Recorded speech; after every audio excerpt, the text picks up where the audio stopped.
आपण हा जो विषय शिकत आहोत, हेवा कशा प्रकारे आपलंच वाईट करतो, हा जो विषय आपण शिकत आहोत, ह्यातला जो 4थ्या क्रमांकाचा मुद्दा आहे तो लिहून घ्या. हेवा आपली आध्यात्मिक वाढ थांबवतो. आणि कशा प्रकारे हेवा आपली आध्यात्मिक वाढ थांबवतो हा भाग आपण पवित्र शास्त्रातून जो आहे तो समजून घेणार आहोत. आता अनेक वेळा आपण आत्मिक वाढ व्हावी या अनुषंगातून देवाशी जे आहे आपलं नातं घट्ट करण्याच्या प्रयत्नातून आपण अनेक गोष्टी करत असतो. त्यामध्ये प्रार्थना आहे, त्यामध्ये बायबल वाचन आहे, त्यामध्ये देवाची स्तुती आराधना करणं आहे, त्यामध्ये देवाच्या वचनाप्रमाणे चालणं आहे आणि अनेक अशा इतर देखील गोष्टी आहेत ज्यामुळे आपली जी काही आत्मिक वाढ आहे ती होत असते.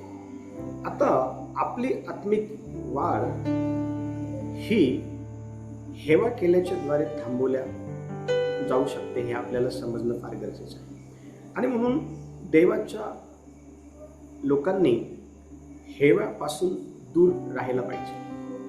आणि जर देवाची लोक जर हेवा करू लागली तर तो हेवा त्यांची जी काही आध्यात्मिक वाढ आहे ती तो काय करतो, थांबवतो. आणि कशा प्रकारे हे होत असतं हे आपण समजून घेणार आहोत. आणि कोणीतरी पहिले करीन 3रा अध्याय आणि वचन 3 वाचण्यासाठी मदत करा.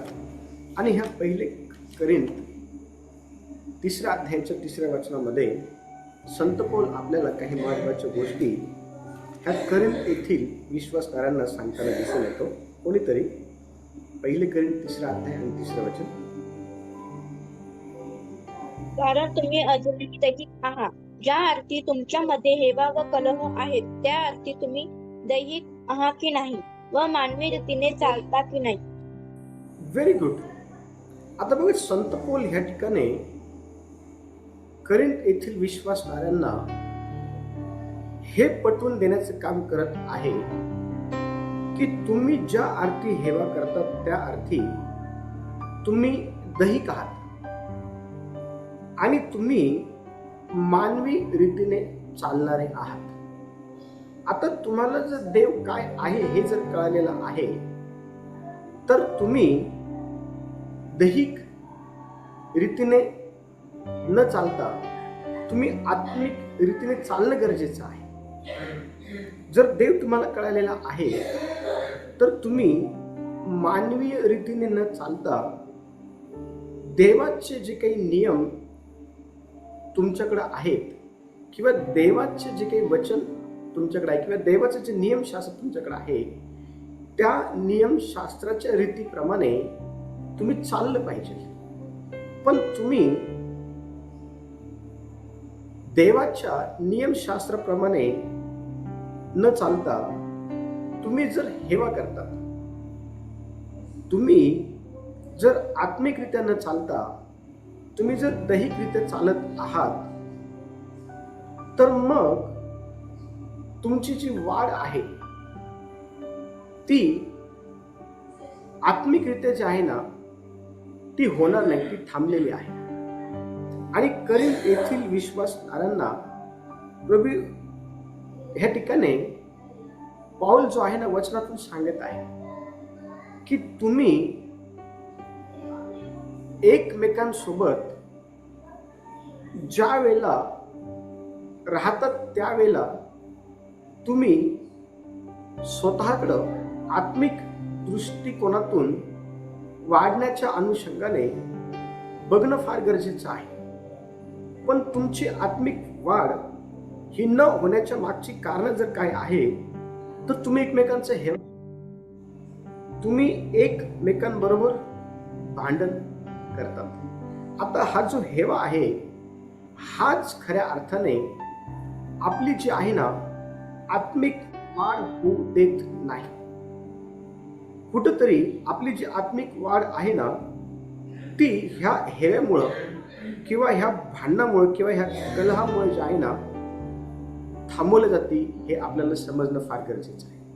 आणि पवित्र शास्त्र हे आपल्याला पहिले करीन 1 अध्याय आणि 11 ते 13 वचनं जेव्हा आपण वाचतो ना, तर त्या ठिकाणी कशा प्रकारे करिंथीतील मंडळीतील विश्वासणारे जे आहे एकमेकांचा हेवा करत भांडण करत होती आणि आत्मिक वाढ जी आहे ना ती त्या ठिकाणी थांबवली जात होती, याविषयी स्पष्ट जे आहे ना त्या ठिकाणी लिहिलेलं आहे. बघा ते वचन आपण वाचूया. 1 करिंथ 1 अध्याय आणि 11 ते 13 वचन.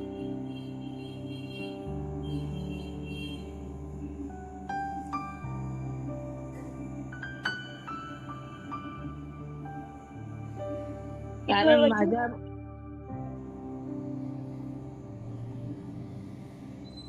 येस वाचा.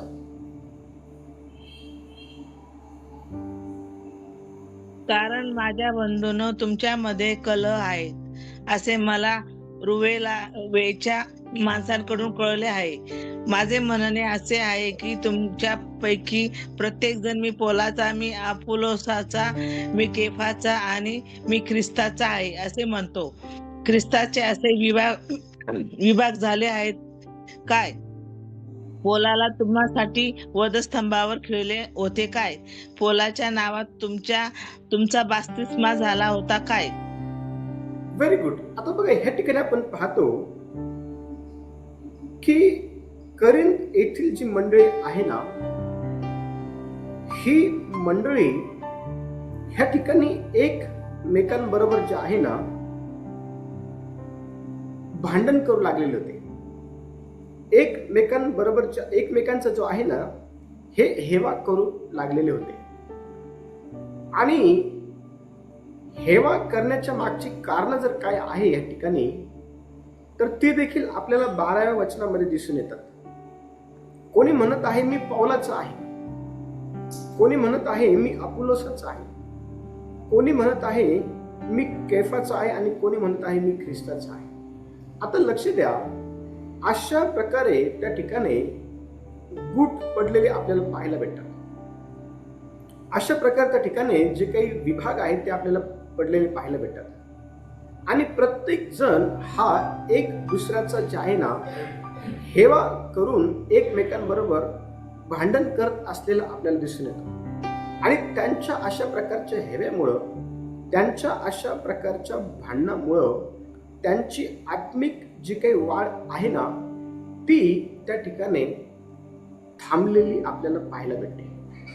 आता देवाचे जे काही निवडलेले लोक आहेत ते ज्या वेळेला एकमेकांचा हेवा करतात, ते ज्या वेळेला एकमेकांबरोबर वाद घालतात, त्यावेळेला त्यांची आत्मिक जी काही वाढ आहे ती होत नाही. कारण हेव्याने त्यांची आत्मिक जी काही वाढ आहे ना ती थांबवलेली आहे.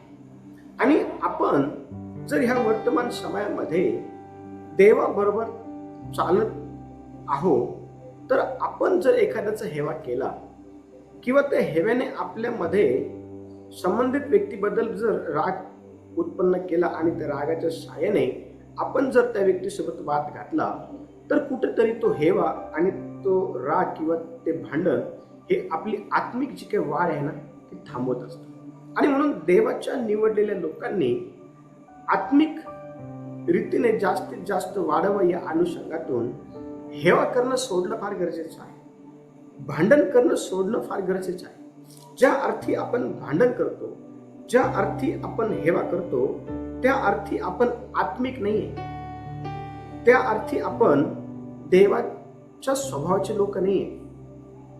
ज्या अर्थी आपण हेवा करतो, ज्या अर्थी आपण भांडण करतो ना, त्या अर्थी आपण दैहिक आहोत आणि आपण मानवी रीतीप्रमाणे चालतो, हे त्याच्यातून सिद्ध होतं. देवाने आपल्याला यासाठी निवडलेलं नाहीये की आपण मानवी रीतीप्रमाणे चालावं. देवाने आपल्याला यासाठी निवडलेलं नाहीये की आपण दैहिक रीतीने काय करावं, वाटचाल करावी. यासाठी देवाने आपल्याला निवडलं नाहीये. देवाने आपल्याला निवडलेलं आहे यासाठी की आपण आध्यात्मिकतेमध्ये जास्तीत जास्त वाढावं आणि देवाच्या नियमशास्त्राप्रमाणे आपण देवासोबत जे आहे चालत राहावं. यासाठी देवाने आपल्याला निवडलेलं आहे. आणि म्हणून हेवा ही आपली आत्मिक जी काही वाढ आहे ना ती थांबवतो. आणि बघा, ज्या वेळेला प्रभू येशू ख्रिस्त ह्याने सेवा करण्यासाठी 12 शिष्यांना निवडलं होतं ना, त्यापैकी 2 शिष्य आपल्या आईला घेऊन येशूकडे आलेले होते. आणि ते जब्दीचे पुत्र होते. आणि त्यांच्या आईने येशूला विनंती केली की एकाला उजवीकडं आणि एकाला डावीकडे जे आहे तुम्ही काय करा, बसवा. आणि बाकीचे 10 जे लोक आहे ना, 10 जे शिष्य आहेत, त्यांना त्या भावांचा राग आला आणि ते आपसामध्ये जे आहे ना कुजबुज करू लागले.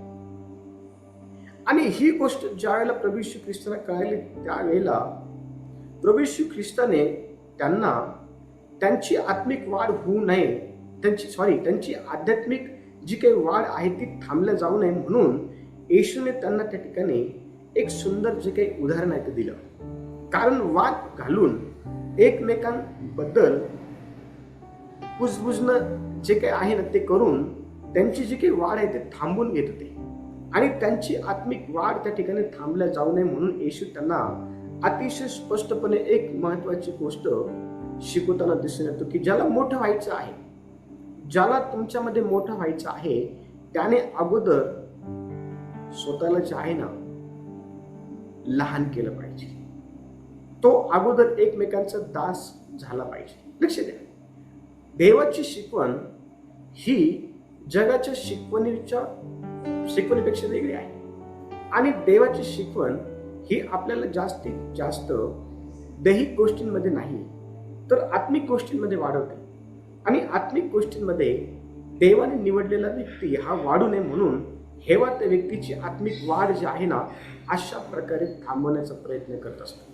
आणि आपण आत्मिक वाढ ही हेवा केल्याच्याद्वारे आपल्यामध्ये थांबवणारे लोक नसावे अशी देवाची इच्छा आहे. म्हणून हेवा करणं सोडलं पाहिजे.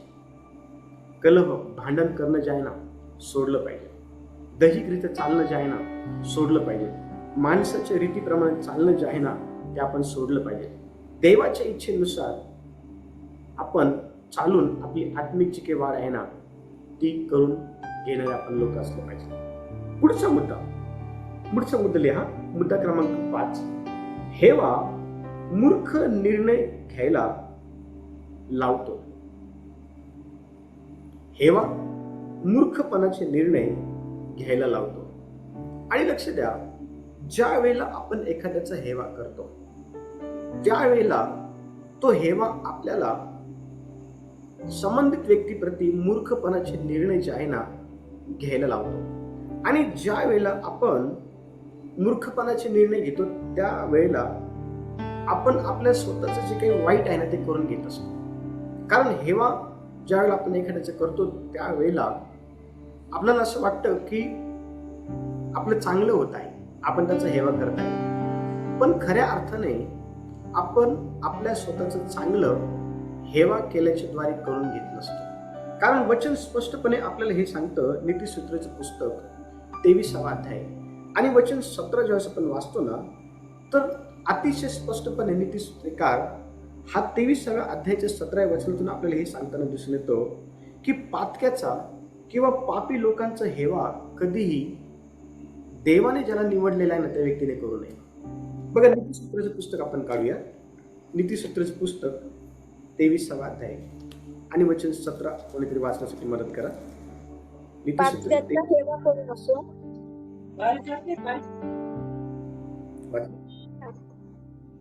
पातक्याचा हेवा करू नको तर परमेश्वराची भय अहर्निश बाळग. Very good. आता बघा, ह्या ठिकाणी आपल्याला काय सांगण्यात आलेलं आहे की जो व्यक्ती पापी आहे त्या पापी व्यक्तीचा जो काही हेवा आहे ना तो देवाने निवडलेल्या व्यक्तीने करू नये. का? कारण ज्या वेळेला आपण एखाद्या पापी व्यक्तीचा हेवा करू लागतो ना तर तो हेवा आपल्याला त्या पापी व्यक्ती विरोधामध्ये मूर्खपणाचा निर्णय घ्यायला भाग पाडत असतो. मूर्खपणाचे निर्णय घ्यायला आपल्याला भाग पाडत असतो. आणि प्रभू येशू ख्रिस्त ज्या वेळेला ह्या भूतलावरती होता त्या वेळेला त्याने कधीही पातकी व्यक्तीचा हेवा केला नाही. त्याने कधीही पापी लोकांचा हेवा जो आहे ना तो केला नाही. त्या उलट त्याने पापी लोकांना जवळ केलं. शास्त्री, फरीसी, सदुकी ह्यांनी पापी लोकांचा हेवा केला.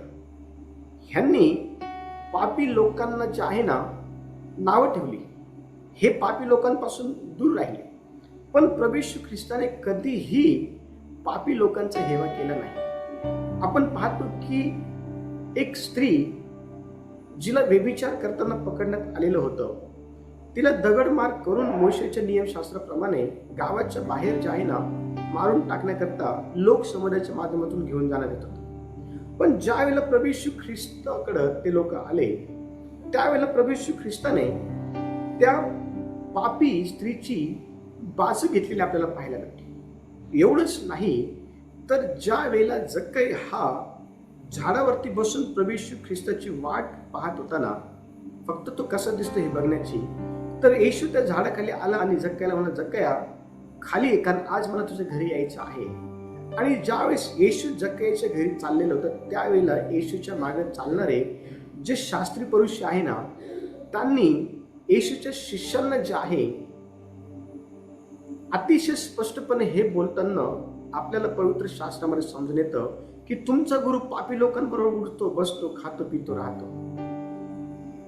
लक्ष द्या, मला तुम्हाला हे सांगायचं आहे की परमेश्वर देवाने आपल्याला पापी लोकांचा हेवा करायला लावलेलं नाही. ज्या वेळेला आपण पापी लोकांचा हेवा करतो ना, त्यावेळेला तो हेवा आपल्याला त्या पापी लोकांच्या विरोधामध्ये मूर्खपणाचे निर्णय घेण्याकरता उकसवतो आणि ते निर्णय कुठंतरी आपलं वाईट करण्याच्या अनुषंगाने जे आहे ना घेण्याकरता हेवा अशा प्रकारे आपल्या जीवनामधून कार्य करत असतो. लक्ष द्या, हेरोद जो राजा आहे ना, त्याच्याकडे जेव्हा आपण पाहतो, हेरोद राजा हा आपल्याला प्रेषितांचे कृत्य 12वा अध्याय आणि 21 ते 22 वचन जेव्हा वाचतो ना, तर त्या ठिकाणी आपल्याला दिसून येतो. आणि हेरोद राजाने लोकांचा हेवा केला. आणि का त्याने लोकांचा हेवा केला माहिती का? कारण लोकांनी देवाला जे आहे ना गौरव दिलेलं होतं. लोकांनी देवाला गौरव दिलेलं होतं. आणि लोकांनी जे गौरव देवाला दिलं ना, त्या गौरवामुळं त्याने त्या ठिकाणी लोकांचा हेवा केला. आणि त्याने देखील लोकांसारखं देवाला गौरव दिलं नाही. त्याने देखील लोकांसारखं देवाला जे आहे ना गौरव दिलं नाही. आणि त्याचे जे परिणाम आहेत ते काय झाले माहिती का? वचन सांगतं की त्या ठिकाणी तो किडे पडून मेला. त्याचा जो निर्णय आहे, त्याने घेतलेला जो काही हेवेने भरलेला निर्णय आहे ना, तोच त्याच्याकरता पतनाचं कारण ठरला. बघा, कोणीतरी प्रेषितांचं कृत्य 12वा अध्याय आणि 21 ते 22 वचन वाचण्याची मदत करा. नंतर नेमलेल्या दिवशी हेरोद राजवस्त्रे घालून आसनावर बसला आणि जमलेल्या लोकांपुढे भाषण करू लागला. तेव्हा लोक गजर करून बोलले, ही देववाणी आहे, मनुष्यवाणी नव्हे. आणि वचन 23 पण वाचा. त्याने देवाला कौतुक दिले नाही, म्हणून तत्क्षणी प्रभूच्या दूताने त्याच्यावर प्रहार केला आणि तो किडे पडून मेला. Very good. आता बघा, वचन 12 अतिशय स्पष्टपणे हे सांगत आहे, तेव्हा लोक गजर करून म्हणाले, ही देववाणी आहे, ही मनुष्यवाणी नाहीये. आणि लोकांनी त्या ठिकाणी देवाला गौरव दिलं. पण हेरोदाने जे आहे ना, त्याने देवाला गौरव दिलं नाही. आणि त्याने देवाला का गौरव दिला माहिती का?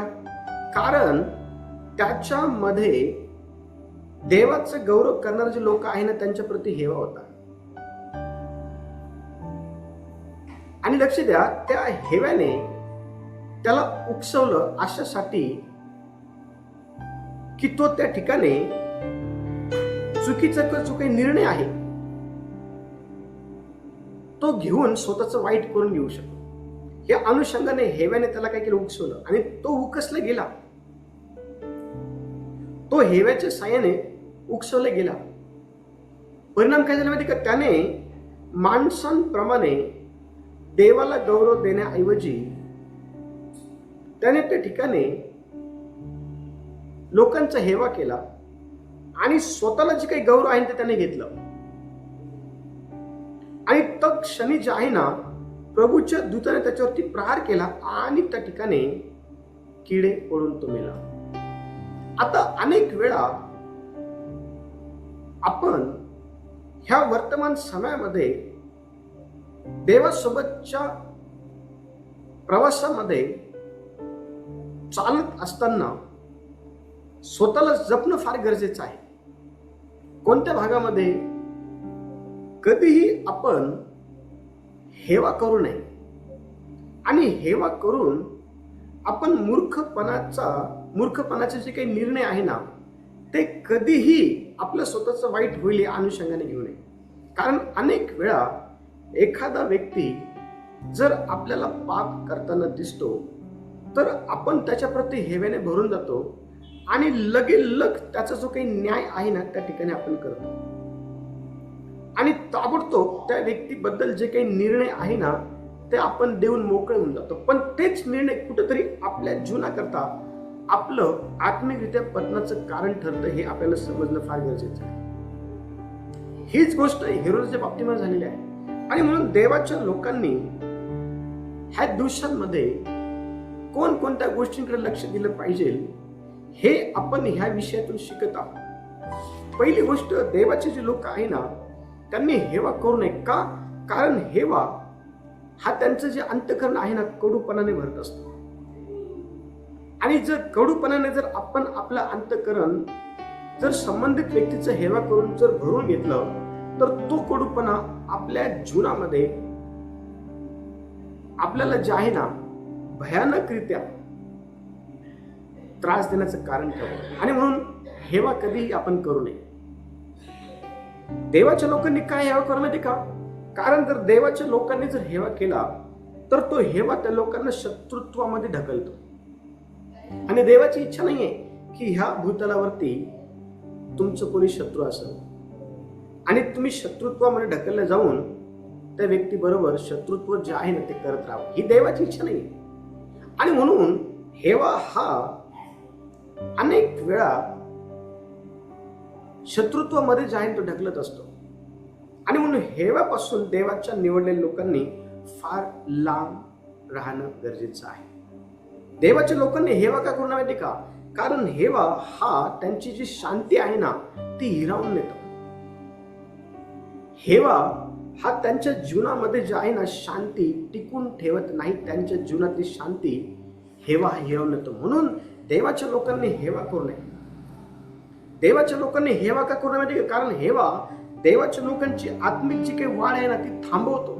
आणि आपली जी आत्मिक वाढ आहे ना ती थांबवल्या जाऊ नये म्हणून आपण हेव्याला आपल्यापासून फार दूर ठेवलं पाहिजे किंवा आपण हेव्यापासून जे आहे ना फार लांब राहायला पाहिजे. ही देवाची आपल्याकडनं काय माहिती का ह्या भागामध्ये अपेक्षा आहे.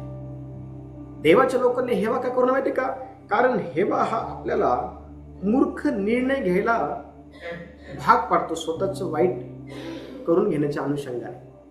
आणि लक्ष द्या, आपण जर हेव्याच्या साह्याने जर उकसवलं गेलो आणि चुकीचे निर्णय जर घेतले तर कुठंतरी आपण आत्मिकरित्या पतनाकडे जे आहे ना वाटचाल करत असतो हे आपल्याला समजतं ह्या भागामध्ये. शेवटचा मुद्दा, हेवा द्वेष वाढवतो. मुद्दा क्रमांक 6 लिहा. हेवा द्वेष वाढवतो. आणि अनेक वेळा आपण द्वेष जो आहे ना तो का करू लागतो माहिती का? कारण हेवा हा आपण संबंधित व्यक्तीचा करत असतो. आणि हेवा हा एकटं काम करत नाही. हेवा हा एकटं काम करत नाही. हेवा त्याच्याबरोबर अनेक असे चुकीच्या स्वभावांना घेऊन आपल्यामधून संबंधित व्यक्तीच्या मध्ये काम करत असतो. आणि लक्ष द्या, हेवा काय करतो माहिती का? ज्या वेळेला आपण एखाद्या व्यक्तीचा हेवा करतो ना त्यावेळेला तो केवळ हेवाच नसून तर त्या व्यक्तीचा आपण द्वेष देखील करता. आणि हेवा आपल्याला दिवसेंदिवस त्या व्यक्तीप्रती द्वेषामध्ये वाढवत असतो. आणि जर आपण त्या व्यक्तीप्रती द्वेषामध्ये वाढलो तर आपल्या जीवनामध्ये फार मोठे जे काही प्रॉब्लेम आहे ते उद्भवले जातात. पण या संदर्भात वचन काय सांगितलं बघा. तीतला पत्र 3 अध्याय आणि वचन 3 आपण वाचूया. तीतला पत्र 3 अध्याय आणि वचन 3,